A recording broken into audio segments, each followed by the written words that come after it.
and bound her wrists, cut off her clothing, and proceeded to rape her before he turned her over and stabbed her in the back 3 times. Danny posed Tracy's body, but decided to leave Manny in the position that he died in.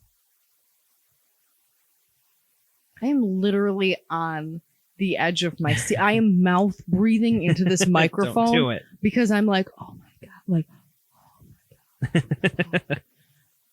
Okay.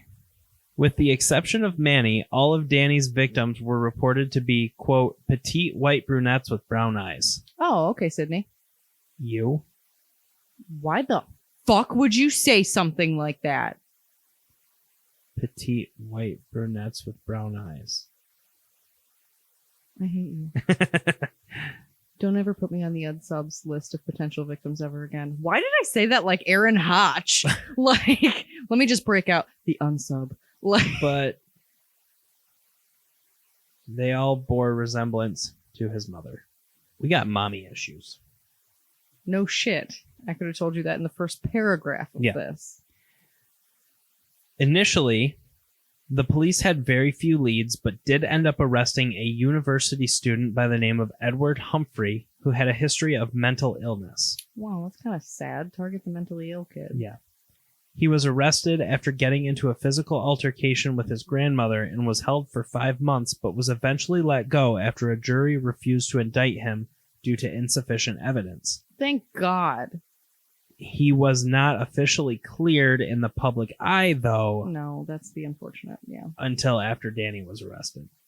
So, eventually, police in Louisiana alerted the authorities in Florida of an unsolved triple homicide that occurred in Shreveport.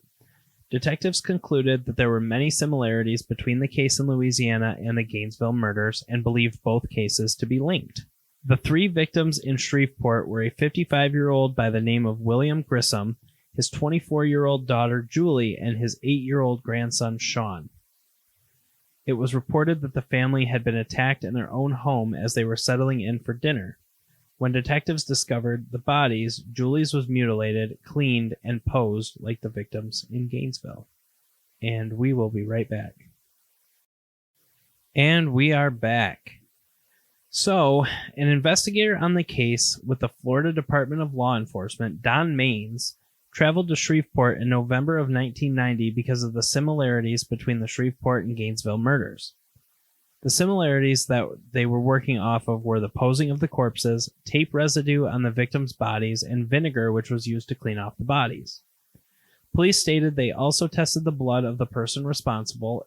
Nothing specified where that blood came from, which was left behind at the scene of the crime, and they discovered that the perpetrator had type B blood.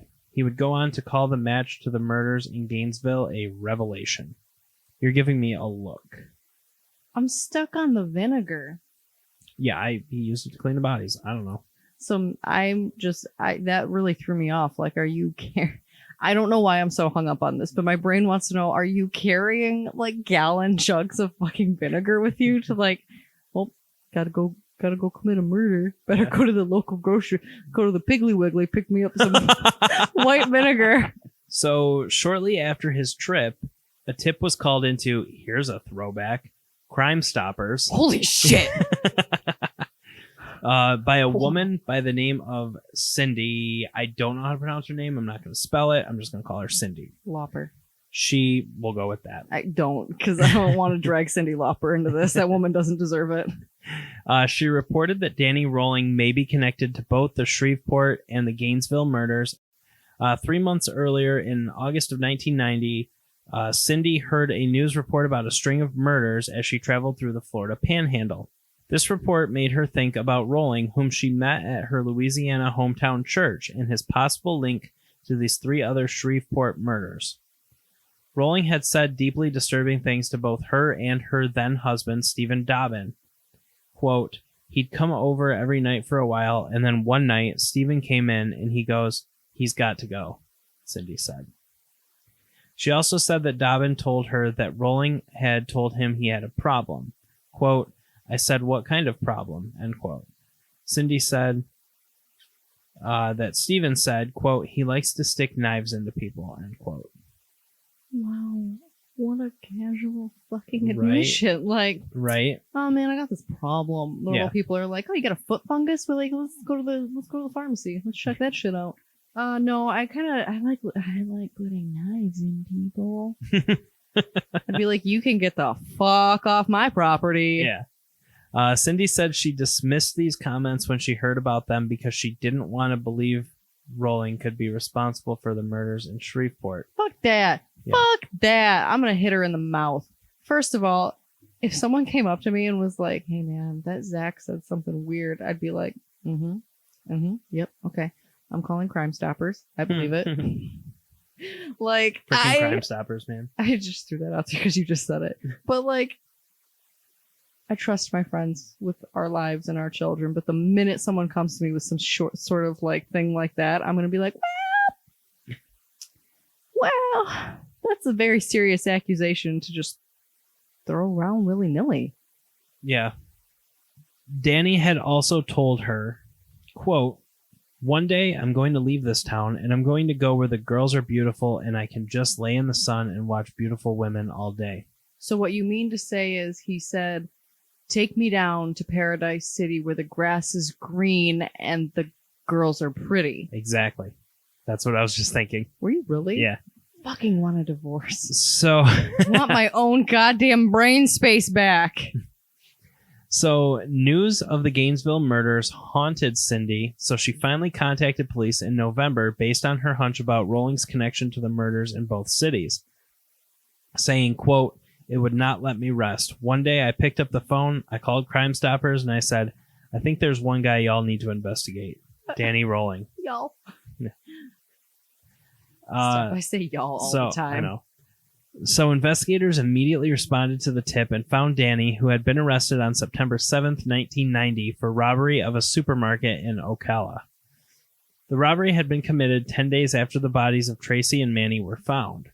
Rowling was being held in the Marion County Jail 40 miles south of Gainesville. Investigators determined that Rowling had type B blood, like the suspect in both the Gainesville and Shreveport murders. Once Florida investigators realized that Rowling had multiple convictions for armed robbery, they realized he could have also been responsible for the bank robbery that occurred on the day Krista's body was found. They returned to the evidence locker where the gun, screwdriver, bag of money, and cassette player had been stored and listened to the tape. They also found tools matching marks left at the Gainesville murder scenes. The small camp where he had been living was in the wooded area near apartment complexes frequented by students. Investigators discovered audio diaries he had made there alluding to the crimes. Later, it was discovered that on August 5th, 1990, Rowling broke into the home of Janet Frake in Sarasota, Florida. He bound and gagged her with duct tape while he sexually assaulted her, but spared her life. Yeah. Rowling was finally brought to trial 4 years after the murders occurred, and in November of 1991, he was charged with 5 counts of murder, which carries the consequence of capital punishment in Florida. During the trial, Danny claimed that his goal was to become a superstar, similar to the likes of Ted Bundy. I need you to understand, you said capital punishment, Florida, and the only thing my brain was repeating back to me was Fry Bundy Fry. Like, so the fact that you just were like, that, well, superstar threw me off because I had a 2-second Yeah. superstar Molly Shannon attack. Before the trial even got started, Danny pled guilty to all charges. State Attorney Rod Smith would subsequently present the punishment phase of the trial. In a court TV airing, producers interviewed Danny's mother in their home where his father could be heard shouting off camera. On April 20th, 1994, Danny was sentenced to death. He was also diagnosed with antisocial personality disorder, There it is. borderline personality disorder, and paraphilia. Do you know what paraphilia is? I feel like, again, somewhere in the folds of my brain, it's tucked away in an envelope that says, please don't open this on the regular. Good, I'm going to tell you. Paraphilia is the experience of intense sexual arousal to unusual objects, situations, behaviors, fantasies, or individuals. Yes, there it is. Can I put that envelope back in its lockbox now? No, that's stuck you. forever with you now. No, it was already in there. I just had it locked up tight. Yeah. Shortly before his execution, Danny confessed to the Shreveport murders by sending the Florida police a handwritten letter of confession and apology. Like, I'm just going to say apology. sorry. Yeah, I'm just going to say sorry, and like maybe they won't kill me. Sorry doesn't fix shit, you Yeah. bitch. Danny's last meal of choice was a lobster tail, and no final words before his execution were on record. Good, because I don't want to hear them. And the United States Supreme Court rejected his last chance at an appeal, and Danny was executed on November 25th, 2006 in Florida. Jesus. Mm-hmm. And that is it on the Gainesville Ripper. So you can see where the similarities lie for this and Scream. I can. Honestly, when I said that, like, okay, Sidney Prescott, like, but, and you know what? Fuck you for bringing me into that, for rocking the Sidney Prescott haircut now. Like the Scream 5 Sidney Prescott hair. I hate you for that. Yeah. I mean, Sidney did a fucking banging job on my cut and, like, everything, but. Oh, ironically, the person who did your hair, her name was Sydney. Sydney! Oh my god! Give me the fucking brain, dude. No. But yeah, no, the similarities between it, like, and you can see where Kevin Williamson did take some liberties. Changed it to high school students instead of college girls. Yes. I think that makes it scarier. Yeah. Again, I know I've said in the past, like, teens have a fighting chance because they're more obviously than children cognizant of a situation and have the physical ability to fight back more. But, like, again, they're still children. Yeah. Like, that's blah, blah. I know. And then the K-bar knife compared to the Buck 120.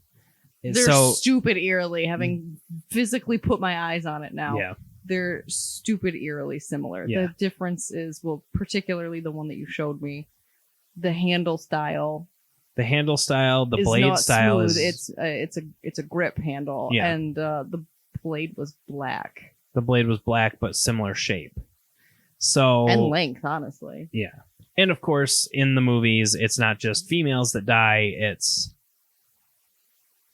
males as well. Yeah. But think back to the Sidney Prescott character, a petite brunette with brown eyes. Bitch, you got me fucked up. So, I mean, every piece of those movies has been perfectly thought out. And granted, like, it's not anything, relating to the Gainesville Ripper at this point, being 5 now, coming soon, 6 movies in.